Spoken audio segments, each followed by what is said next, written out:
We are all taught how to calculate an average quite early on. It is one of those math tools that feels well like common sense. Say a student scores a 90, an 80 and a 70 on 3 different exams. To find the middle, we sum them up, divide by 3 and we get 80. It is clean, it is finite, and it tells us exactly where the center of the specific data sits. But what if we shift our perspective from what did happen to what might happen? Imagine you have a fair six-sided die and imagine you have to roll it forever. What would be the average outcome of that infinite sequence of rolls be? Suddenly the old sum and the divide formula feels a bit clumsy. You cannot exactly divide a sum by infinity. Our intuition needs a different kind of visual model. To make sense of this, it helps to stop thinking about a list of numbers and start thinking about a balance. If we place equal weights on every possible face of the die, where would this system naturally sit label? The center of mass is right here at 3.5. Now this is strange because you will never actually roll a 3.5 on physical die. It is impossible result. But that balance point is exactly what we mean when we say expected value. It is not a record of what you got, it is a map of what probability says you should get in the long run.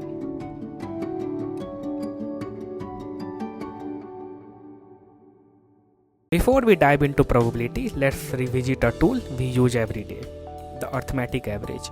Suppose we have a small set of numbers. To find the center, we follow a simple 3-step process. First, we add them all up. In this case, our data points combine to give us a total sum of 30. Next, we count how many values we have. Here, there are 6 individual observations. Finally, we divide that sum by the count. This gives us an average of 5. But what does 5 actually represent? If we plot these points on a number line, a deeper physical intuition emerges. The average is the balance point. If this number line were a physical beam, 5 is exactly where you would place the fulcrum to keep it perfectly labeled. This works because the total distance of the point on the left is exactly balanced by the total distance of the points on the right. We often write this mathematically as the sum of all values of xi divided by total number of values n. However, this familiar formula has a massive limitation. It only works when we have a finite finished set of observation. But what if we aren't looking at fixed list? What if we are looking at a process with infinite possible outcomes? The average gives every observation equal weight. It is perfect for data we have already collected, but it is blind to the likelihood of what might happen next. The average works beautifully when we have a fixed set of data. But what happens when the outcome just never ends?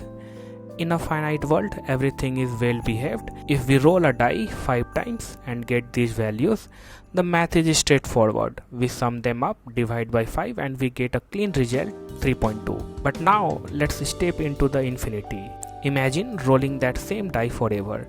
If we try to use our old formula, we run into a bit of a mathematical nightmare. As we keep rolling, the sum in the numerator grows without bound, and so does the count in the denominator. We are left with infinity divided by infinity, a result that is quite literally undefined. And yet, if we actually watch the process unfold, something very different happens. In the beginning, the average is erratic. A single 6 or a 1 can swing the result widely. But as we collect more and more data, those individual rolls loses their power to disrupt the whole. The chaos begins to settle, the line starts to hug this label at 3.5. This tells us the average still exists in some sense, even if our old formula cannot reach it.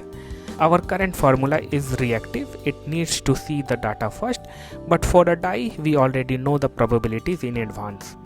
So the question is, can we find that balance point using only what we know before even roll the die? In the real world, not all information is created equal. Some things simply carry more weight than others.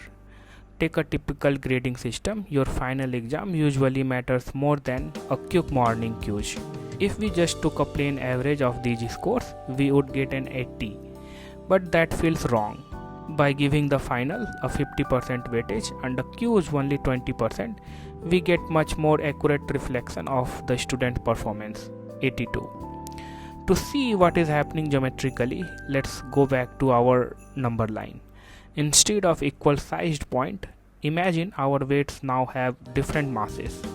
Even though the values are spread out, the larger mass at 5 keeps the center of gravity right in the middle.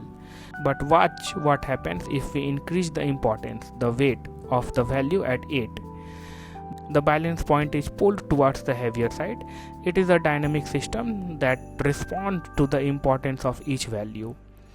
This leads us to the formal definition. We take each value, multiply it by its weight and aggregate them. We then divide by the total weight to normalize the result, bringing it back into the scale of our data. Notice that if all weights are equal to 1, this formula collapses back into the simple average we started with. So a plain average is not a different thing. It is just a special case where we have decided everything is equally likely. But here is the final bridge. What if we replace this arbitrary weight with the actual probabilities of an event occurring? If you do that, you aren't just calculating an average anymore. You are calculating the expected value.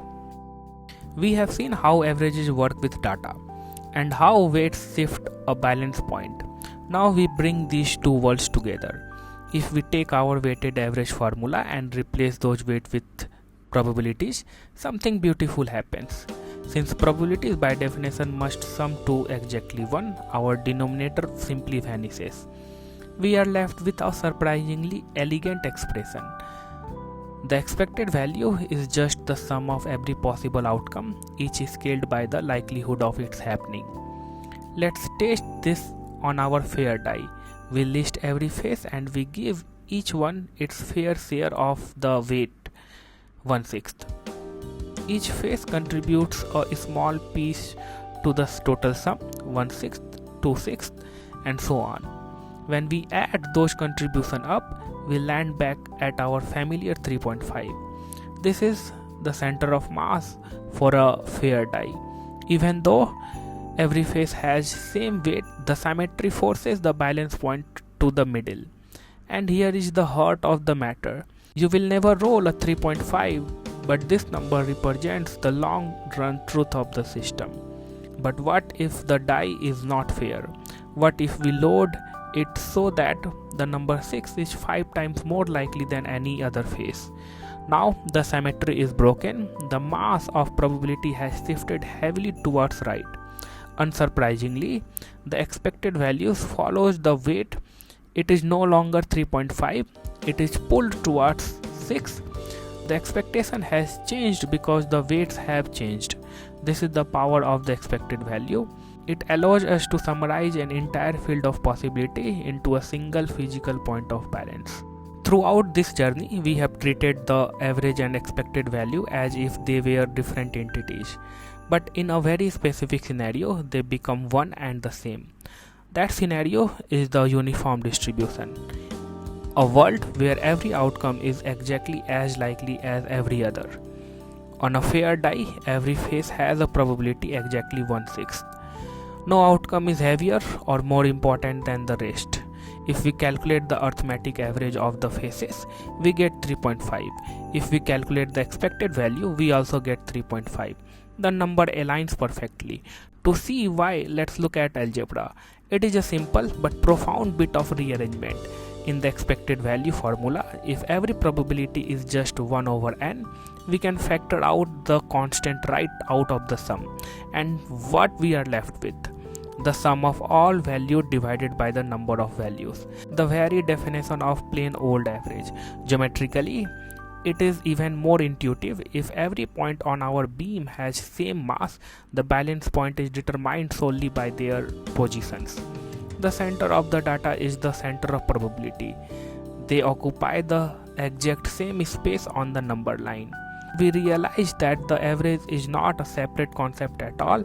It is just a special case of expected value. The case where we assume a perfectly balanced uniform world. But the world is rarely perfectly balanced. What happens to our intuition when the weight starts to shift? So far, it might seem like expected value is just a fancy name for an average, but the moment symmetry breaks, the two concepts diverges. Imagine a loaded die, it is no longer a fair game. Phase 6 has been weighted so heavily that it is 5 times more likely to appear than any other number. Visually, the distribution is lopsided. The mass of our system has moved. If we calculate the arithmetic average of the phases, we still get 3.5, but this number feels wrong. It ignores very reality of die. The expected value, however, refuses to ignore that reality. It scales each phase by its actual likelihood. When we sum these weighted contribution, we land at 4.5. This is not just a number, it is a reflection of die's bias. The average and the expected value have split. One looks only at the value, the other looks at the truth behind them. Look at the balance point. The average stays anchored at the geometric center 3.5, completely blind to the fact that 6 is massive.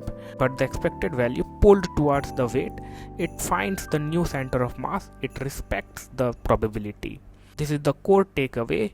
The average treats every possibility as equal.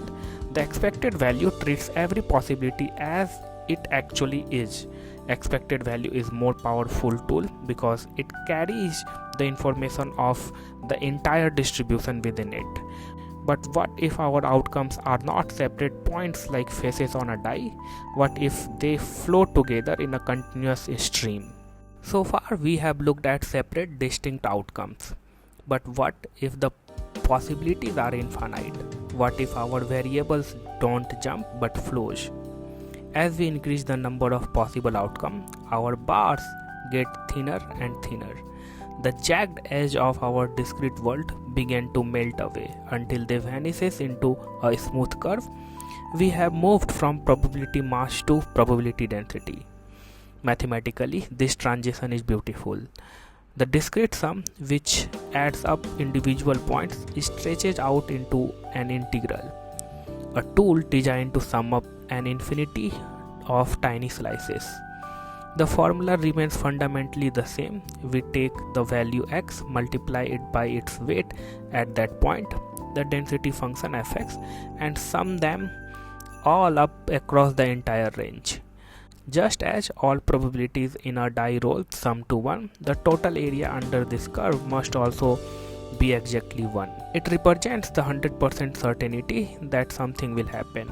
For a symmetric curve like this one, the balance point is exactly where you would expect, right in the center. But look what happens when the distribution is skewed. The peak, where the values are most likely to occur, is on the left. However, the expected value is sensitive to that long, thin tail on the right. It acts like a long lever pulling the balance point away from the peak. This reinforces our physical intuition. The expected value is the center of mass, whether we are dealing with 6 faces of a die or an infinite range of heights. It is the point where the distribution perfectly balances. But why do we care about this balance point? What does it tell us about long, messy reality of repeated trials? Everything we have discussed, the weight, the balance points, the integral, leads to the single profound realization. In short run, randomness is chaos, but in long run, randomness is predictable study structure.